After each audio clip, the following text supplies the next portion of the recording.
Bienvenidos y bienvenidas a la cápsula de precauciones adicionales de pacientes, también llamadas anteriormente aislamiento. Además, a las precauciones estándar aplicables a todo paciente existen condiciones que requieren medidas incorporadas en las denominadas precauciones adicionales o especiales. El aislamiento de pacientes constituye una de las medidas básicas de prevención y control de la infección intrahospitalaria dirigida para evitar la transmisión de enfermedades infecciosas.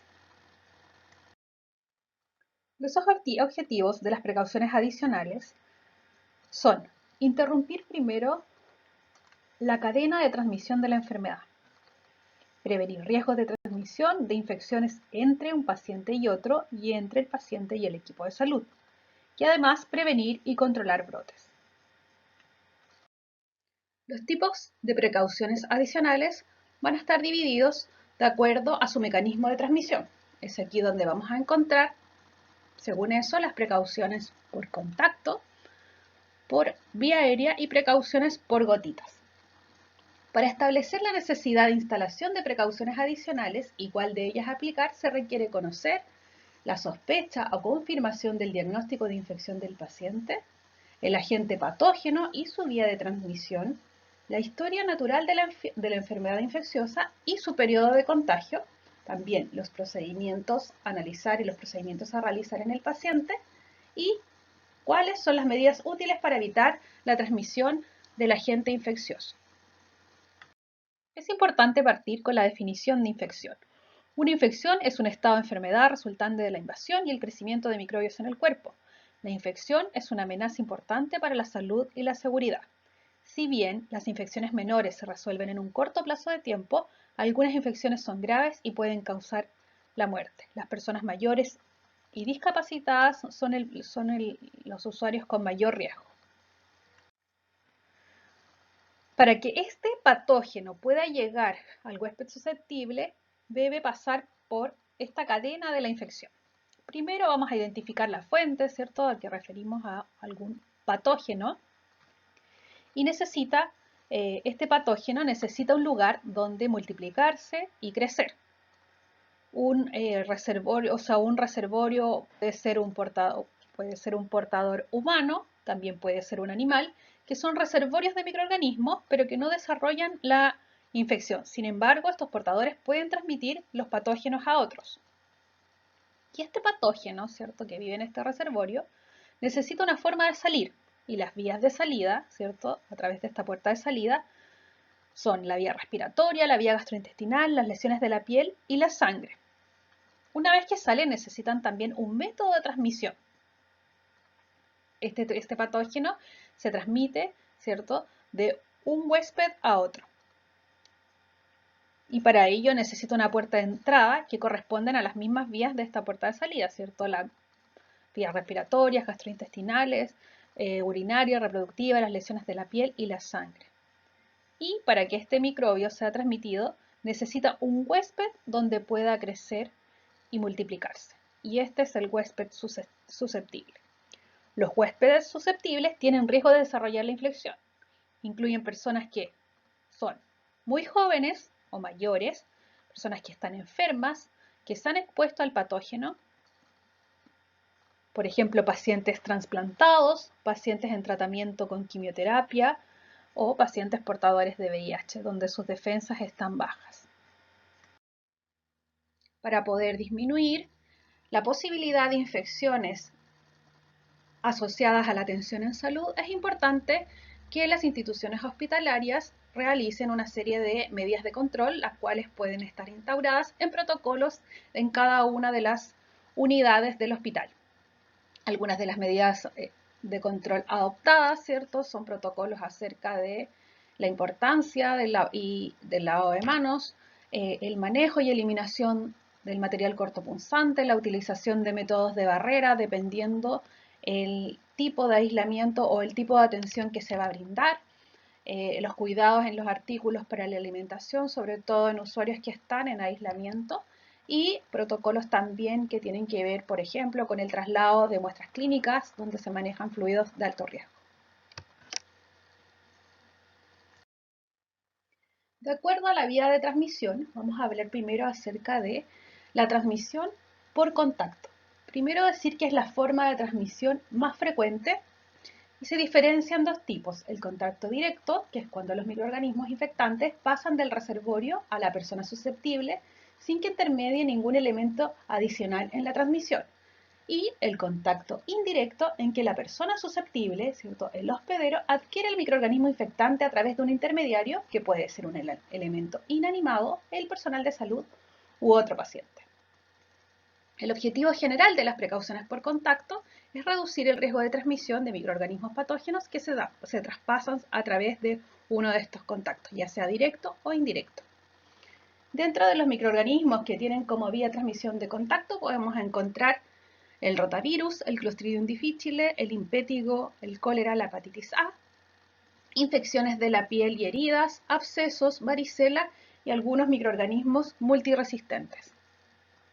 Las ocasiones más frecuentes son en el caso de presencia de úlceras, quemaduras, heridas abiertas con secreción que no pueda ser contenida en un apósito con o sin cultivo, cuadro diarreico de origen infeccioso y colonización y o infección con agentes multiresistentes. Pacientes derivados de hospitales de alta complejidad, con más de 24 horas de hospitalización, que hayan sido derivados, ¿cierto?, o de centros con endemia conocida con organismos multiresistentes. Pacientes en tratamiento con diálisis, realizadas en centros adosados a hospitales de mediana y alta complejidad, y virus respiratorio, el sincicial, la varicela o el Escherichia zoster, o herpes simplex, el ébola y la escabiosis. Es importante que en cada usuario que se encuentra bajo algún régimen de precauciones adicionales, en este caso por contacto, debe estar previamente señalizado en un lugar donde la persona que va a asistir a ese paciente pueda visualizar que debe tomar precauciones adicionales, que en este caso, de acuerdo a la vía de transmisión por contacto, sería el lavado de manos, el uso de pechera manga larga y el uso de guantes. Las precauciones adicionales por la otra vía de transmisión es la vía aérea. Es importante entender que esta transmisión es producida a través del aire por difusión de partículas de menos de 5 micras de diámetro, lo que le permite mantenerse en suspensión en el aire por largos periodos de tiempo, facilitando su desplazamiento a más largas distancias, ya que las gotas pueden ser empujadas por corrientes de aire. De esta manera, se puede producir inhalación de ellas por pacientes de la misma habitación del paciente infectado y por el personal de salud, sin haber tenido ningún tipo de cercanía física con este.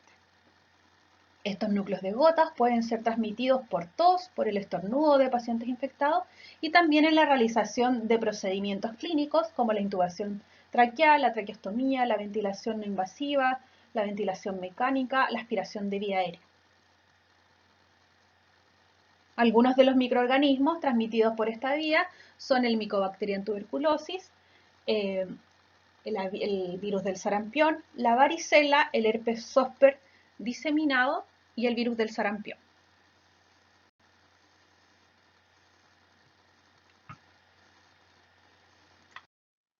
Por las complicaciones que puede traer consigo este tipo de vía de transmisión, deben existir una serie de medidas de control adicionales. Además de las precauciones estándar y lavado de manos, se deben tener una serie de cuidados con respecto a la ubicación del paciente, la cual será definida según el análisis de riesgo en cuanto a la transmisión de las infecciones de atención asociadas en salud a otros pacientes. Y dentro de esto se debe considerar con respecto a la habitación que esta debe ser de uso individual, se debe mantener la puerta cerrada. Es importante que la habitación tenga un sistema de presión de aire negativa, con ventilación siempre hacia el exterior del establecimiento y no hacia los pasillos de interiores ni exteriores. Es importante, dentro de las condiciones de la habitación, debe contar con un lavamanos dentro de esta. En el caso de que se trate de la misma enfermedad, pueden haber dos pacientes en la misma habitación, pero lo cual será evaluado por el equipo de infectólogos de cada hospital. Los elementos de protección personal a usar y algunas medidas que cumplir con respecto a este tipo de precauciones adicionales. En este caso, es importante la utilización de mascarilla de alta filtración N95 que se colocará el personal antes de ingresar a la habitación, realizando previamente el chequeo que se ajusta a su cara y su retiro se hará fuera de la habitación habiendo realizado previamente la higiene de manos. También el uso de bata, manga larga o delantal si existe el riesgo de contaminación con secreciones del paciente o si se realizará algún tipo de procedimiento, gafas si se prevé el riesgo de algún tipo de contaminación con secreciones y se colocarán antes del ingreso a la habitación y su retiro será fuera de la habitación, habiendo realizado previamente la higienización de manos. Los guantes de un solo uso desechables previa higiene de manos, los que serán desechados al interior de la habitación con inmediata higiene de manos posterior, la que se debe repetir posteriormente fuera de la habitación para el retiro del respirador de la mascarilla y las gafas. En el caso de algunas infecciones, por ejemplo, como el sarampión, la rubiola y la varicela, evitar la entrada de que sean personas susceptibles las que realicen la atención. Lo ideal es que solamente entre el personal que haya sido inmunizado o haya tenido alguna de estas enfermedades. En el caso del traslado de pacientes con este tipo de aislamiento, es necesario limitar el traslado del paciente dentro del recinto hospitalario y si es necesario, el paciente siempre debe usar mascarilla N95.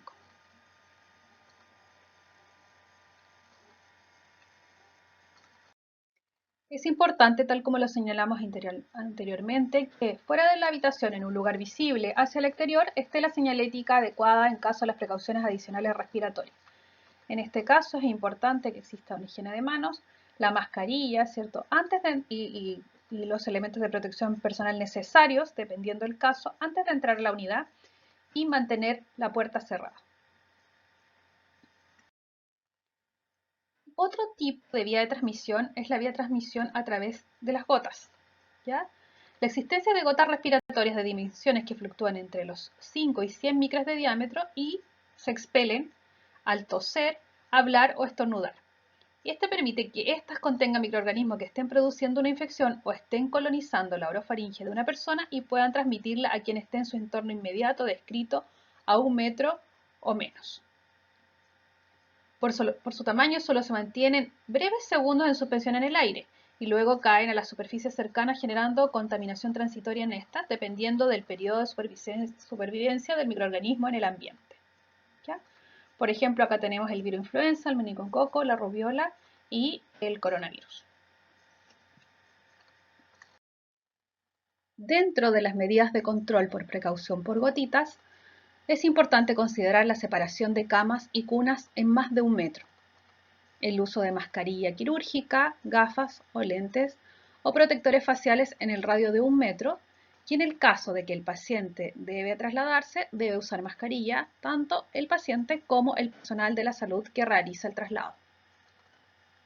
Tal como lo mencionamos anteriormente, es importante que exista una señalética en el caso de esta vía de transmisión en la habitación en lugar visible hacia el exterior, donde se pueda visibilizar de que en esa habitación se está realizando este tipo de aislamiento.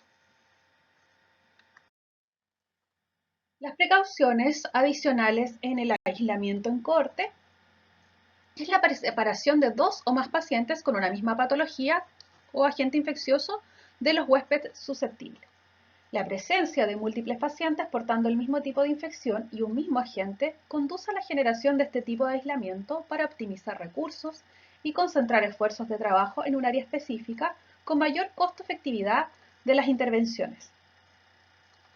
En este caso, las indicaciones van a estar abocadas en que durante ese periodo de transmisibilidad de la enfermedad en un recinto y condición permitan cortar la cadena de transmisión de él o los patógenos involucrados. Y en este caso puede estar dada la indicación de acuerdo a cuando se requiere establecer medidas de aislamiento a un número significativo de pacientes con la misma enfermedad y agente y que requieran el mismo tipo de precauciones, De esta manera, los aislamientos en cohortes abocarán a la instalación de un mismo tipo de medidas a todos los pacientes en ese grupo según la vía de transmisión de la infección. Y también se utiliza para el control de brotes de enfermedades de alta transmisibilidad o brotes epidémicos o ante la endemia de determinados microorganismos. Es importante recordar la señalética de identificación en la sala en cohorte para que las personas, el personal de salud, sepa las medidas que tiene que tomar al ingresar a la unidad en la asistencia de los pacientes. Espero que esta cápsula los haya ayudado a actualizar sus conocimientos acerca de las precauciones adicionales.